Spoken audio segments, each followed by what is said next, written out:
जगा भाई कଳି जुगरे काहेकि जने दुष्ट एवं पापी पाखरे एते धन संपत्ति और सुख रुहे किंतु जने धर्मी और सच्चोट व्यक्ति सबुबेले कष्ट भोगे। शुण सुभद्रा, सृष्टिर आरंभ रे ब्रह्मादेव प्रथमे लिखिले सत्य जुग। यह थिला सुनार जुग जेउठारे धर्म निजर चारोटी पादरे ठिया होइथिला।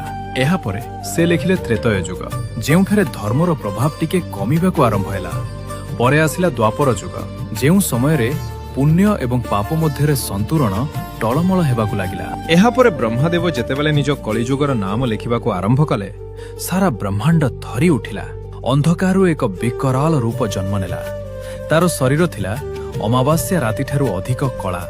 से निजर जीभकू निज हातरे मुठाई धरिथिला। से ब्रह्मांक सामने ठिया होई निजर नियम सुनाइला। मो जुगरे जिए ठकिबो कुकर्म करिबो से व्यक्ति ही सफल हेबो।